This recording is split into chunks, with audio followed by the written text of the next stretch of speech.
મારી સાથે આજની આ પત્રકાર વાર્તામાં ઉપસ્થિત ગુજરાત પ્રદેશ ભારતીય જનતા પાર્ટીના મીડિયા સેલના કન્વીનર પ્રશાંતભાઈ અને સૌ પત્રકાર મિત્રો, આદરણીય રાષ્ટ્રીય અધ્યક્ષશ્રીના 3 દિવસના પ્રવાસ અંતર્ગત આજે ભારતીય જનતા પાર્ટી ગુજરાત પ્રદેશ કમલમ ખાતે વિવિધ પ્રકારના કાર્યક્રમોનું આયોજન થયેલું છે। વિશ્વના સૌથી મોટા લોકતાંત્રિક દેશની સૌથી મોટી વિશ્વની રાજકીય પાર્ટી અને એમાંય એવું ભારત કે જે વિશ્વનું સૌથી યુવા દેશ છે,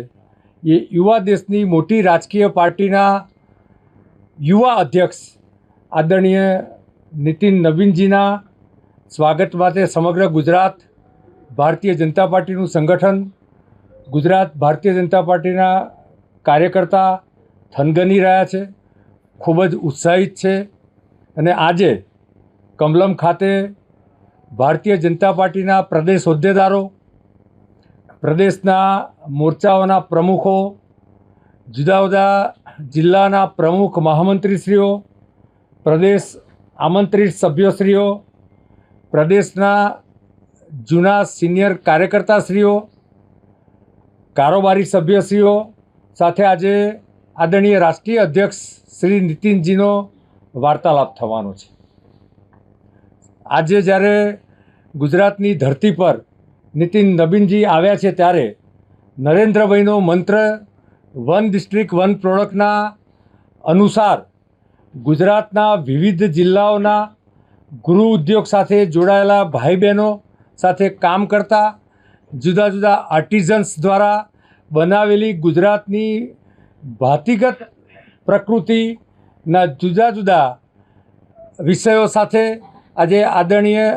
પ્રતિકૃતિ સાથે નવીનજીનું સ્વાગત થયું છે। માનનીય મુખ્યમંત્રીશ્રીનું માર્ગદર્શન, માનનીય સંગઠન મહામંત્રીશ્રીનું માર્ગદર્શન આજના કાર્યક્રમમાં મળવાનું છે। કુલ મળીને ભારતીય જનતા પાર્ટીનો કાર્યકર કેવો હોવો જોઈએ, ભારતીય જનતા પાર્ટીના નેતૃત્વએ આગામી સમયમાં કેવી રીતે કામ કરવું અને વિશ્વમાં જે રીતે નરેન્દ્રભાઈ મોદી વિશ્વમાં નેતૃત્વ કરી રહ્યા છે, એ જ નરેન્દ્રભાઈની આ ભારતીય જનતા પાર્ટી જે સંગઠન આધારિત પાર્ટી છે, એ પાર્ટી આવનારા સમયમાં વિઝન 2047ના સંદર્ભમાં કઈ રીતે પોતાનું યોગદાન આપી શકે, કેવી રીતે સંગઠન મજબૂત કરી શકે, કેવી રીતે સરકારની લોકકલ્યાણની યોજનાઓ લોકો સુધી લઈ જઈ શકે અને કેવી રીતે જનતા સાથેનો એક સેતુ બનાવી શકે, એ પ્રકારના વિષયો ઉપર માર્ગદર્શન મળી રહ્યું છે। અને થોડા સમય પછી પણ અન્ય જુદા જુદા વક્તાઓ આના સંદર્ભમાં માર્ગદર્શન આપવાના છે। આમ સ્વાભાવિક છે કે મતદાર યાદી ફાઇનલ ડ્રાફ્ટ હમણાં જ ડિક્લેર થયો છે અને ચૂંટણી ડ્યુ પણ છે, પરંતુ ભારતીય જનતા પાર્ટીનો કાર્યકર્તા એ ચૂંટણીલક્ષી કાર્યકર્તા હોતો નથી। એ વરસાદ પડે અને દેડકાની જેમ ડ્રાઉં કરતો બહાર આવતો કાર્યકર્તા નથી। ભારતીય જનતા પાર્ટીનું નેતૃત્વ સતત 24/7 305 દિવસ 365 દિવસ લોકોની વચ્ચે રહીને, લોકો સાથે જનસંપર્ક કેળવીને, લોકોના કામોમાં ઉપયોગી થઈને, સરકારની યોજનાઓનો લાભ આપીને કામ કરતો કાર્યકર્તા છે। એટલે ચૂંટણી ગમે ત્યારે આવે, ભારતીય જનતા પાર્ટીનું નેતૃત્વ અને કાર્યકર્તા હર હંમેશ તૈયાર હોય છે।